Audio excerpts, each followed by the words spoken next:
तालाब की भूमि से कब्जा न हटने पर जिला प्रशासन पर भड़के गांधी। जिला प्रशासन पर लगाया भ्रष्टाचार में संलिप्तता का आरोप। जिलाधिकारी पर अनदेखी करने का लगाया आरोप। विगत कई वर्षों से तालाब व बेली पाठशाला मुक्त कराने हेतु संघर्ष कर रहा पाजा फाउंडेशन।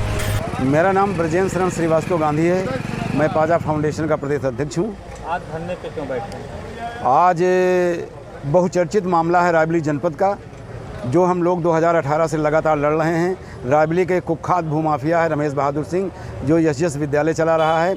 उसने बेली संस्कृत पाठशाला की, सरकारी तालाब की, कुल मिलाकर के लगभग 16 बीघे ज़मीन पर अवैध कब्जा कर रखा है। बेली पाठशाला को बंद करा दिया और यस चला रहा है। बेली पाठशाला की मुक्ति के लिए, तालाब की मुक्ति के लिए हम लोग लगातार 2018 से संघर्ष कर रहे हैं। इस मामले में पहलू ये हुआ कि जो तालाब इसने जालसाजी करके पर्ची दर्ज करा लिया था, वो पर्ची से फिर तालाब में दर्ज हो गया। और सचिव शासन का एक पत्र आया है जिलाधिकारी महोदय के पास। ये अपर मुख्य सचिव राजस्व नागरिक सचिवालय उत्तर प्रदेश शासन का पत्र है, जिस पे बहुत स्पष्ट कहा गया कि जो माननीय उच्च न्यायालय का आदेश है 11/2014 का, उसके आधार पर कार्रवाई की जाए, जिसमें यह था कि तालाब और सरकारी ज़मीन खाली कराई जानी थी।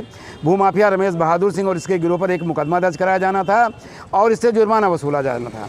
लेकिन जिलाधिकारी महोदय ने कोई कार्रवाई नहीं की।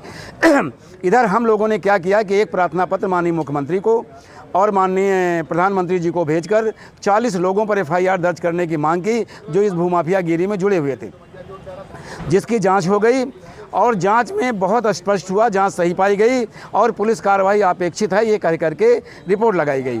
अब पुलिस कार्रवाई कौन कराएगा? कलेक्टर कराएंगी, लेकिन इन्होंने फाइल को दबवा दिया। कार्रवाई हेतु हम लोग इनसे 3 बार मिल चुके हैं।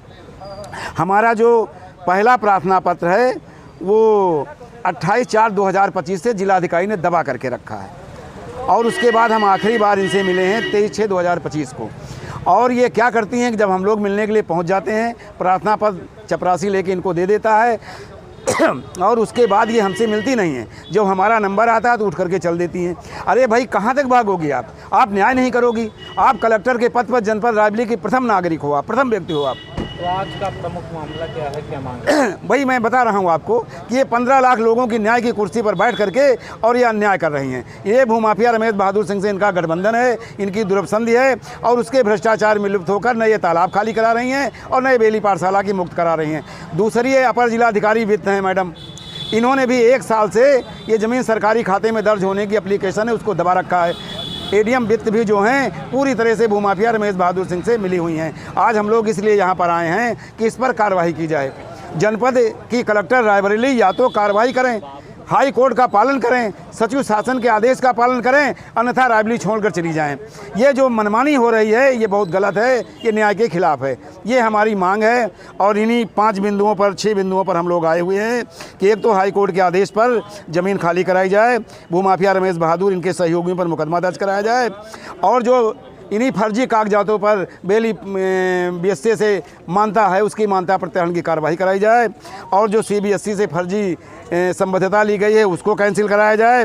सरकारी ज़मीन सरकार के खाते में ली जाए और उस पर सरकार का कब्जा हो जाए और ये हम लोगों की जान माल के लगातार हम लोगों पर जान माल के खतरे के हमले करा रहा है। गाड़ी हमारी ट्रक चढ़वा दिया तो हम लोगों की जान माल की सुरक्षा कराई जाए, अन्यथा अब हम लोगों ने निर्णय लिया है कि अब माननीय मुख्यमंत्री तक चाहे हमको गोरखपुर जाना पड़े मिलने के लिए और चाहे हमको उनके यहाँ पैदल मुख्यमंत्री कार्यालय लखनऊ जाना पड़े, अब जा करके हम वहाँ जाके अपनी फरियाद करेंगे। ये हमारी आज के धरने का मुख्य बिंदु है।